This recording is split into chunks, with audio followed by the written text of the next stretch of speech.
What's going on? This is Councilman Basheer Jones, and I hope and pray all is well. This is episode 2 of Kelley Talks. I am sitting here with the council president, Mr. Kelley, and our next mayor of this great city of Cleveland. Our next mayor of this great city of Cleveland. Thank you so much.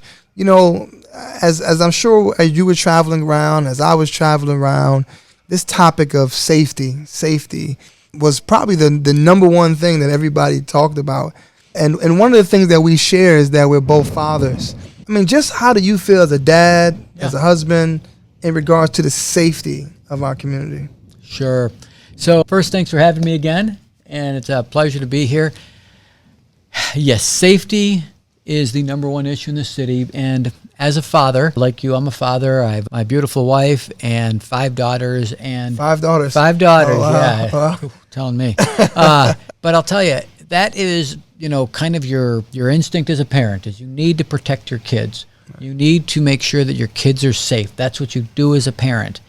And it is just, you know, heartbreaking when I read the reports, when I see about a 12-year-old being shot. I have a 12-year-old. That resonates. That's real. I mean, these are, as much as this issue is on people's minds, and we read the numbers, the statistics, these are families, these are people, these are lives being torn from us, these are communities being torn apart. We have to get a handle on this. Safety is the absolute number one issue in this town, and we've seen this unexplainable surge in violent crime since COVID, and we just cannot tolerate what's happening. You're the mayor, first day on the job or first 100 days. Like, how will you address this safety issue? Sure. So we need to, as we talked a little bit about what we need to do to recruit a more diverse, police force. We need to make sure that we're recruiting, training, and then retaining the good officers. So let's start with the training. First off, we need to make sure that all of our officers are properly trained. We need to make sure that we're giving them the tools that they need to succeed, both in training and in equipment. But specifically personnel. Our police officers, our police force is down over 150 uniformed officers from what you and I voted on to give them the authority to spend. So we have a problem recruiting. And what that looks like is when you're short-staffed, you look at the divisions that are short-staffed, homicide detectives, sex crimes, domestic violence. So and you have like families here in the city of Cleveland who's dealing with, I had a good friend of mine who recently, was murdered. A lot of the issues that we're finding is that people still don't know who killed their sons, killed their daughters, and they're living in that trauma. So what you're talking about is we don't have the personnel.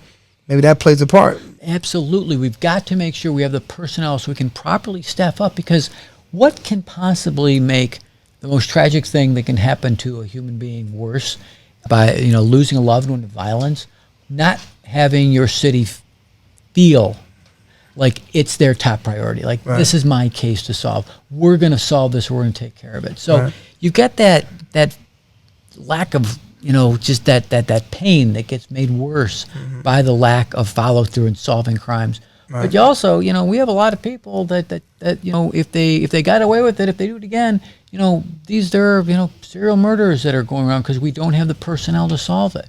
The openings in domestic violence, sex crimes, these are tragic, horrific crimes. We need to make sure that are honestly affecting Black people in ways that is not affecting anyone else. Absolutely, and I think that's where we need to look at, the challenges of where crime happens, and it happens more frequently in neighborhoods that are impoverished, that are people of color, that have higher levels of all the other social ills we talk about, lead poisoning, infant mortality, disinvestment. So what do you do? So do you add more money to the safety budget? What do you do to take care of the equipment? How do you handle mental health, which is a big issue, right? Tanisha Anderson, who was murdered by the police. Yeah. I mean, how do you deal with that? So let's start, let me take those in order. Please. So let's start with, we need to staff up to the level that we are budgeted for, that you and I budgeted for. Let's start there. Let's make sure, and why that's important when it comes to mental health is that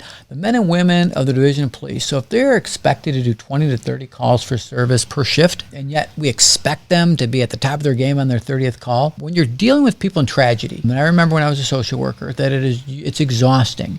And we're not doing enough to speak. If we're overworking, if we're overextending our officers, and we're not tending their mental health, we're not going to get as good a performance. So we need to make sure that we're always working with them and providing that employee assistance, attending to the wellness needs of our officers so that they can do the job that we want them to do. Well, I appreciate that, and don't get me wrong, we definitely want to have police officers who are, who are not too tired to do all of these different cases. Yeah. But what about the fact that you have, particularly on the east side of Cleveland, black people who feel threatened by these officers, and at the same time, feel as if anything were to happen to them, Tamir Rice, Tanisha Anderson, Timothy Russell, Melissa Williams, we can go on and on and on. How do you as mayor make sure that you not only deal with the trauma that officers are going through, but that you are healing the trauma of the people? Right. So the trauma of the people is... First off, I'm going to answer the question. I want to talk more about that because this is important to me. We cannot live in a community. We cannot live where our own citizens are afraid of the police.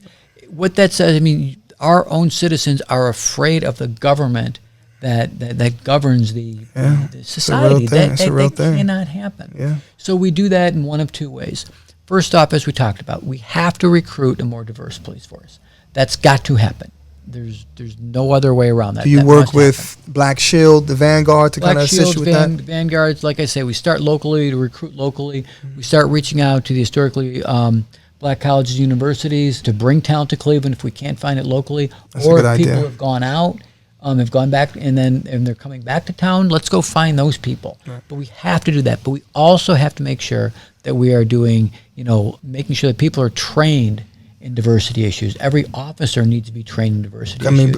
It's cultural incompetency. We need to have cultural competency, right? Yes. And I think that is something that we can do because we have, since the consent decree, we have really upped the training of our officers for crisis intervention training, for de-escalation training, all of the different types of reports, the body cams. Like, we've made progress, but we have to make sure that we can't just do it once and then think that it's solved. It's got to be an ongoing, part of the division's trainings to make sure that cultural competency, make sure that, the whole diversity training, that people understand that people perceive events differently. People perceive words differently. And the people that interface with the public, especially the public that's in crisis or in a challenge, those are the people that we most need to make sure are properly trained. Well, let's move on to, a very important topic, which, leads us into the very reason why issue 24, has come to the forefront is because there are people, include myself, who know that the policing that takes place on the east side or in poor parts of the community is not the same elsewhere. So they came up with issue 24, which basically says, hey, we're going to create this commission, and this commission is going to play a major part in, holding officers in the safety department and the city, for that matter, accountable. What's your take on issue 24? Well, let me start by saying this. I believe that every single person who signed the petition to put issue 24 on the ballot had the right intention. But every resident of the city of Cleveland just recently got the full amendment sent to them, and it's a big amendment, and there's a lot in there. It's in the text of the amendment that I've got a problem. So, give me an example. All right, let me give you an example. So this commission, this 13-member commission that is contemplated by this amendment, they would have more authority over discipline decisions than the chief, the safety director, and the mayor. They could override the mayor. They could override the decision of the chief.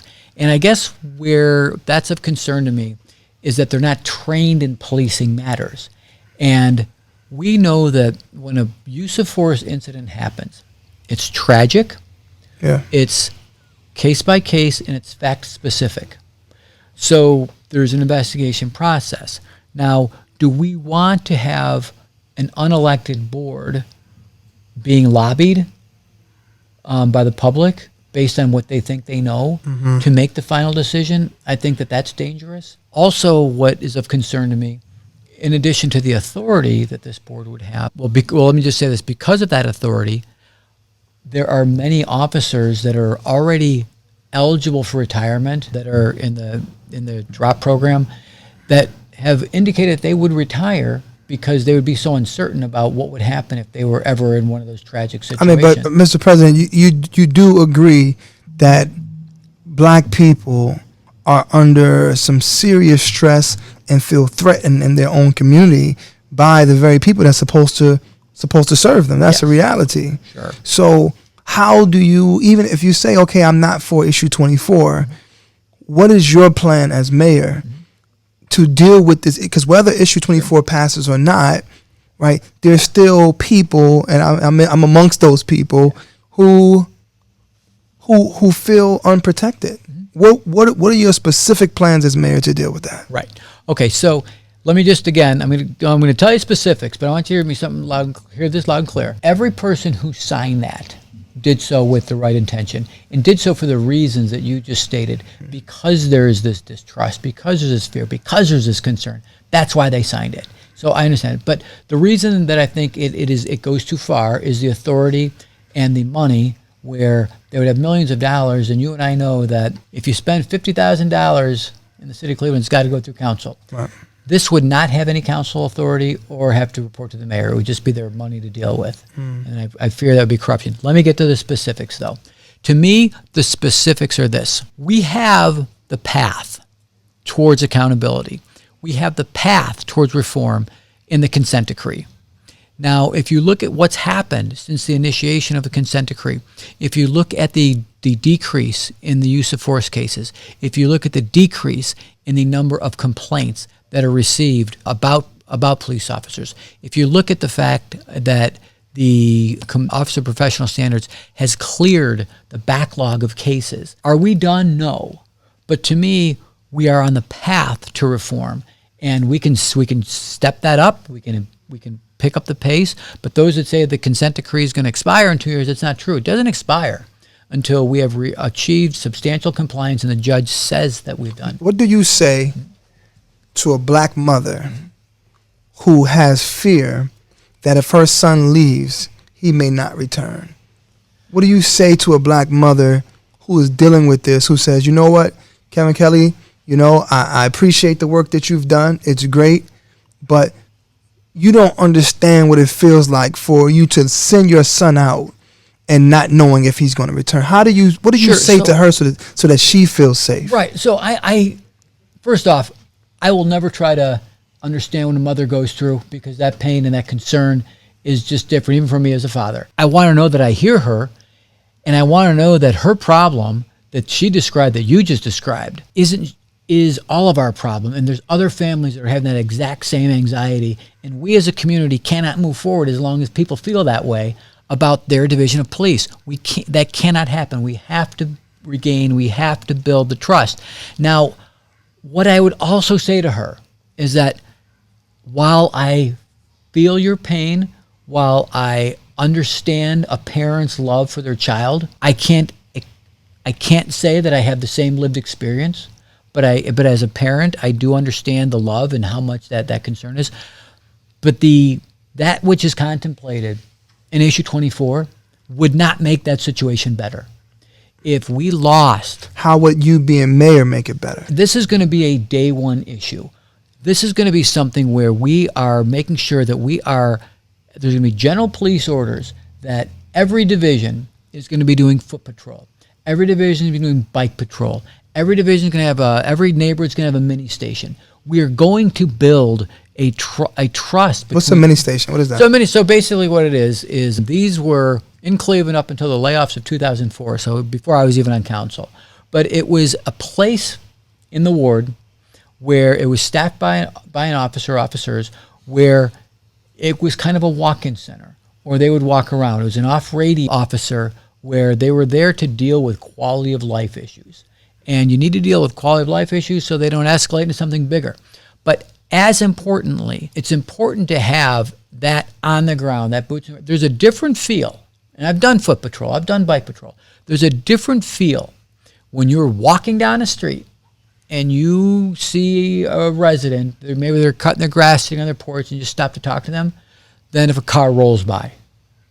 A car rolling by is a totally different vibe than police officers walking and just asking how things are, or on their bikes, or doing something where the community understands they're not there to bother me. They're not there to harass me. They're there to listen to me.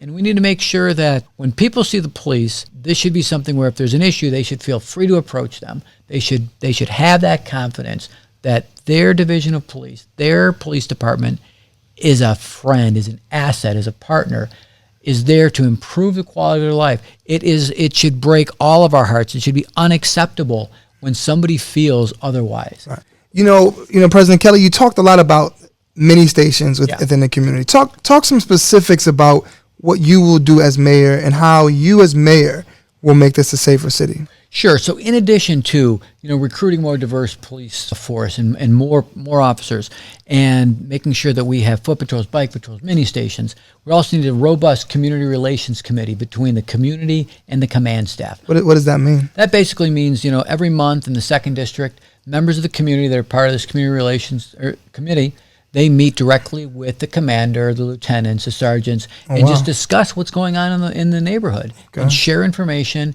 And it's a building process. I think we had something like that in 3rd District with Commander Todd over there. Yeah, I mean ours is it's been a tradition in the 2nd District. We have to make sure every single district has that. Right. But let me talk specifics for a minute. Building the trust is important. All the things we talked about are extremely important. But on the ground, where the crime happens, that's where we need to make sure we are deploying resources properly. Mm-hmm. I understand there are more crimes. The types of crimes that happen on the east side, we have to mirror the policing strategy to the neighborhood that we are policing. So just a couple examples. So just recently working with Councilman, he needed a camera in a very high crime area that somehow got left off the first list. Wow. So, sometimes how this is, sometimes it's pushing a rock up a hill, but we're able the week before last to finally get this camera put up, in Ward 10. Wow. And I know that with our camera infrastructure, we could do more of that. And we could use ARPA dollars. We could do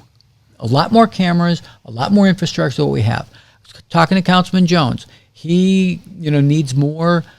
The other Jones in Ward 1. The other Jones, Councilman Joe Jones in Ward 1. And we talked for a long time about the fact that there needs to be at least a deployment strategy that's got like 4 cars there. We can do that. We can make sure that there are resource and apparatus, because that's one of the things, Council President, that was an issue.